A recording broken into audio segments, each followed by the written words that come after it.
Is this your home? Yes. What's with you all of a sudden? Being all polite and inviting us over?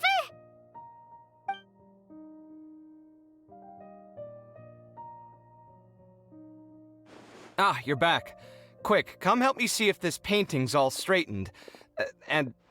Huh? Who are they? Stop making a fuss. They're obviously guests. You're not from the academia, are you? I'm unsure she's seen you before. You're that person from that time in that one place! Wait, what? How do you know me? Oh no, do people know that I live here? What? You're embarrassed only now of all times? Oh, you guys are roommates! Yes we are, but keep that to yourselves. Please, don't tell anyone else. I keep a few books on collectives and the subconscious here at home. I'll get them. You all chat in the meantime. Hey! Hey! You're leaving just like that? What's the deal, Alhaitham?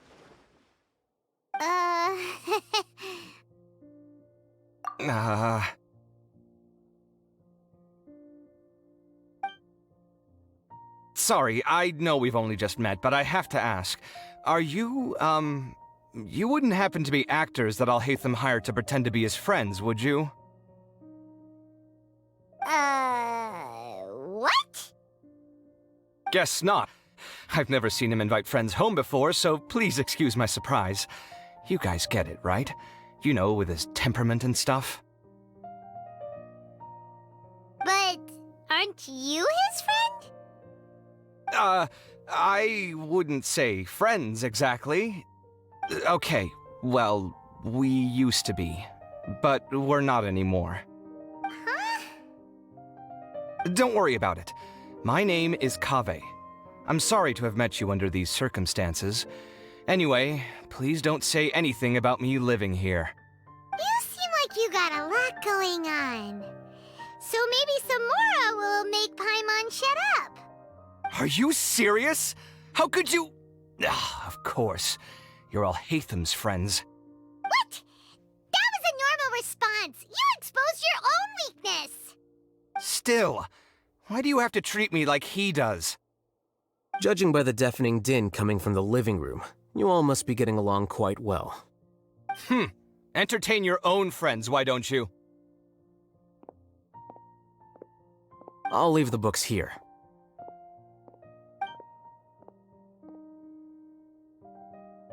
Paimon's dizzy from reading. This is way too complicated. Why don't we just ask questions instead? Paimon wants to know, oh, how did you know about the collective consciousness's weakness? A year ago, Siraj presented his thesis to the Grand Sage, who offhandedly asked for my opinion.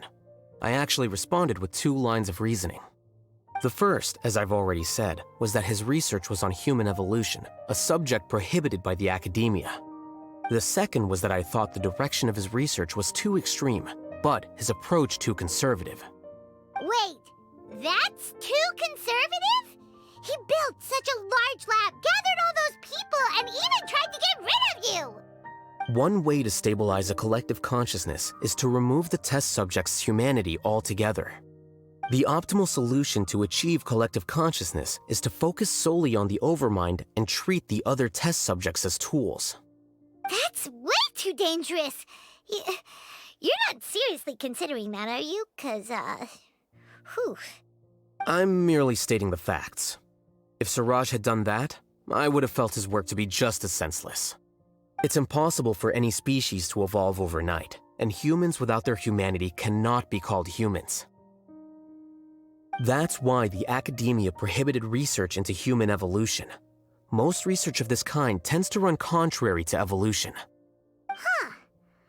Paimon gets it now. Ha! That's rich coming from you. If humans aren't humans without their humanity, then you'll probably evolve into some other species in another decade, I wager. What about you? Are you going to devolve into a fungus? At least I'd be a fungus with empathy. Sorry for eavesdropping, but what happened to you guys? Are you in trouble?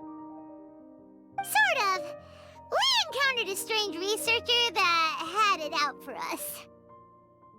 Are you all okay?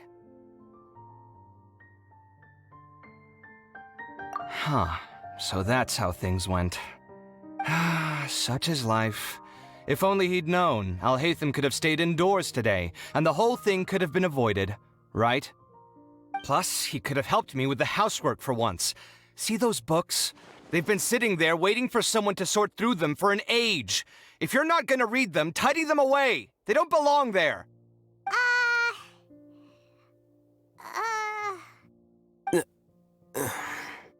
Can you feel the awkwardness in the air? I hope you're aware of your lack of conversational skills. Oh, so the pot's calling the kettle black, is he? Well, having said all that, are you okay? I'm doing quite well. Much better than that painting you're trying to hang on the wall. You don't understand anything. Stop criticizing my taste in decoration.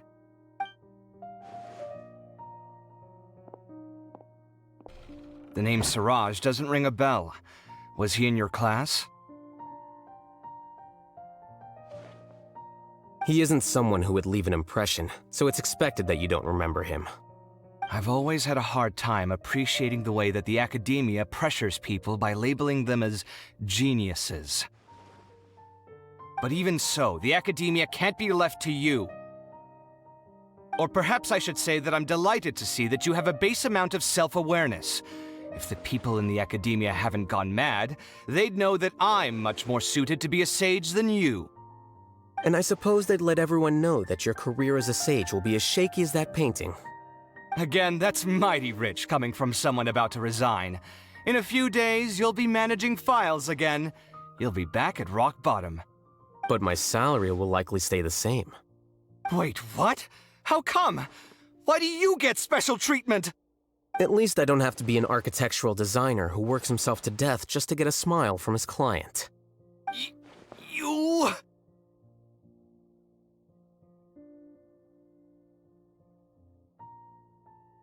I took time out of my day to clean the living room for you, and this is the thanks I get for it? I'd have been better off catching up on my work. I still have designs to finish. Make sure to pay back the rent you owe me. I'm going to buy some furniture with that Mora. What? Are you trying to annoy me to death? The decorations you buy keep getting uglier and uglier. What's the point of having a boring wood carving in your house? You'll have to blame that on my financial freedom. Fine. Go ahead and hide behind your financial success if you want. But if we forget Mora for a second, do you have anything of true value to boast about? I think I'd have too many choices, to be honest. You, on the other hand, can you think of any redeeming features at all? Artistry, for sure. You don't know the first thing about interior design. Don't go off buying random furniture unless you take me with you. So I'll have to bring you along and then buy you drinks? Of course. But why would I do that? It would just be another form of a loan, and you'd have to pay me back eventually. Can't you just be nice and not ask for the Mora back? Pretending that you're not in debt is as ridiculous as pretending you're not living in someone else's home. Word will get out sooner or later. Speaking of which, your friends won't say anything, right? Tell them to keep all this a secret. There's no need to hide it so carefully. I think the truth's already out. You're such a lightweight that a few drinks at the tavern had you spilling all your beans. What? No, it can't be.